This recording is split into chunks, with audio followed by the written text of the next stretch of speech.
Unbelievable. What is this? Try! It is none other than one of my old videos where I played A Hat in Time.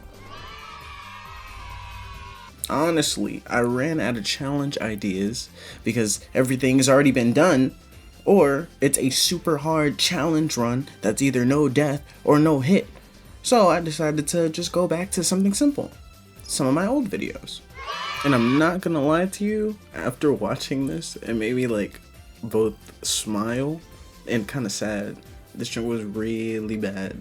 So I decided to remake it.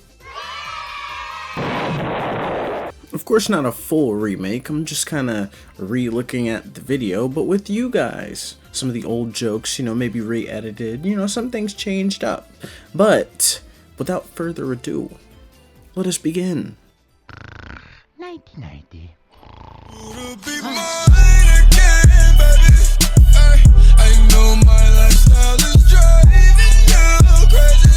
Alright, so let's first explore the room. A closet. You only wear one outfit, so there's lots of room for skeletons. It's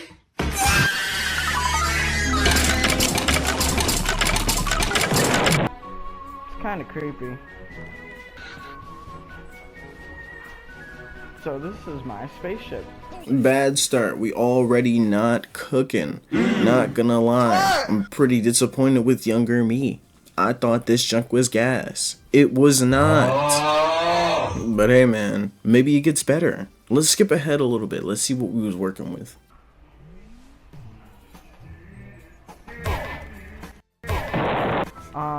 If you jump on the box or just go near it, close enough, it'll show you where all the tickets are. Really, nigga? And then when you collect it, she counts. Cut the shit the fuck off! I've got an idea! And she just says something.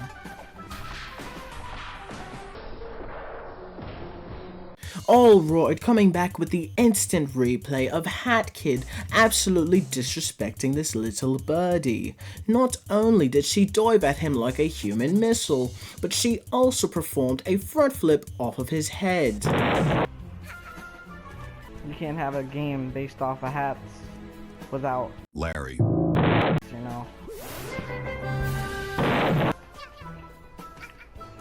For those people who don't know, you can double jump. There's always a way. Okay, never mind. I don't know about that one. Oh no, yeah, you can. Okay. I wonder if you can make it through the game without double jumping. Patrick, say that again. That again. No, the other thing. I wonder if you can make it through the game without double jumping. Oh my goodness. Past me is a genius. Hold on 1 second, let me do some research. Yeah, no, I'm not seeing nothing. I'm not seeing nothing at all. You know what this means? This means I get to spend the next month trying to play the game without double jumping. Yay! Yay! This is the greatest day of my life! Alright, anyways, we run through the beginning, right? We do all that, and then we do the first stage. Act 1, Mafia Town. Welcome to Mafia Town. So the first thing we have to do is obtain our equipment. We need the sprint hat. It'll make everything a lot easier. The main reason is because whenever you're sprinting with the sprint hat, it makes your jump one full jump, and it's like a super jump, or like the double jump without double jumping. You know who this motherfucker look like, low-key? Look! That's when I tells the guy, I'm just a hat kid. We enter into Act 3 instead of going straight to the boss fight because I had some money to spend.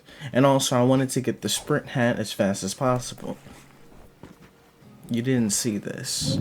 We craft the sprint hat and then we trip because, Oh, nigga! and then we scare the soul out of this nigga. I then completed this section with my sick gamer abilities. And then we got the timepiece and moved on. It's now time for our first boss battle, where we have to save Mustache Girl from the Mafia.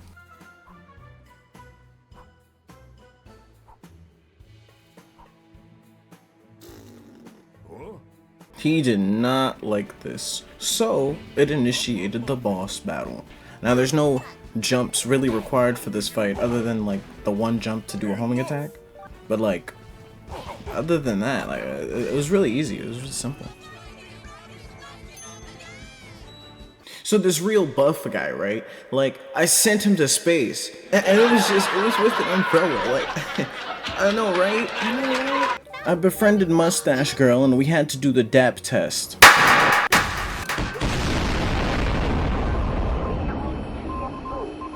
She breaks into our home and tells us her secret strategy for getting rid of the Mafia.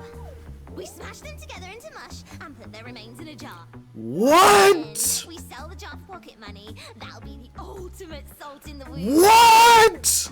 My apologies for screaming in your ears like that, but Mustache Girl is a little bit on the insane side.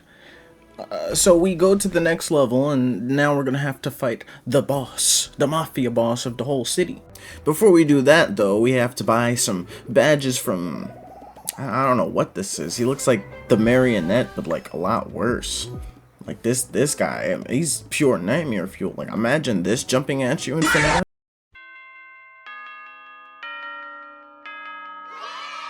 We climb to the roof with no problems. We get the bucket, and then when we get the bucket, we grab the key. Hold on. Do you hear that?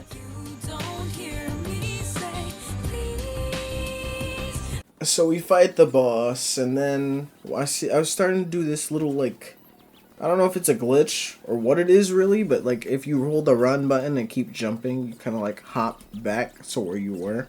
It's a little weird, I don't know. But I did that, and then we beat the boss. We beat him easily, right? No problems, no issues there. And then we get the timepiece. Then we continue. So unfortunately, this is where me and my friend had to stop being friends. You know, she had some sort of obsession with like killing the Mafia. I told her it was crazy. Like, no, she said, mush them into bits and then like sell it for pocket money. That thing's unbelievable, you know? But hey, man. I'm still just a hat kid. Damn it. That was cool. Act 7. The Golden Vault. For this stage, I decided to collect a bunch of things. First, I collected a few yarn while collecting the tickets for the Golden Vault. This allows me to have enough yarn to craft the next hat and maybe some of the other hats that come up later. Hold on, is that a camera? Now listen.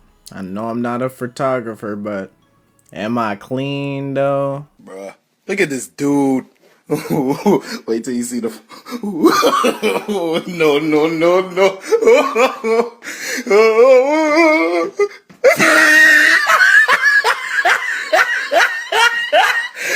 Look at the top of his head. Look at his lips. We get the last timepiece and we move on to the next stage. Yeah, breaking news. Local Mafia transformed from a beautiful island getaway into a quick trip to the afterlife. Some people say hate like this reminds them of the famous Ryo Mizukina's Fuga that happened last Thursday, and others reference this to similar locations such as the Nether and Hell. Reports claim that the person responsible is Little Red Riding Hood, also known as Mustache Girl. We're getting reports that a child is attempting to clean this mess up. Now, there are no logical ways to complete this task, but we have received recent notice that hourglasses have been falling from the sky and they possess the ability to revert time. So, anything may be possible. In other news, stand-up comedian The Hat Kid has retired and moved on to Paradox maintenance. With the recently falling hourglasses, paradoxes in time have been randomly appearing around town. She will be cleaning them out. That's a lot better than her stand-up. Easiest $20 I've ever lost. that's been your Mafia news for today. So we go to each of the faucets and we start turning each one of them off so that we can stop the lava. You didn't see this neither. After turning all the faucets off, somehow the lava stream turned into water. And then we got the timepiece.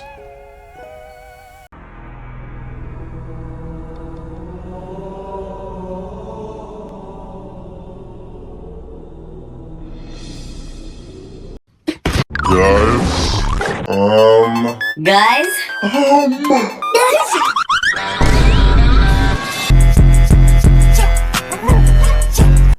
After completing all the normal missions, we have to race this guy. And he is fast. Attempt after attempt, I just kept losing. Hey guys, the Hat Kid here, about to explore one of the paradoxes.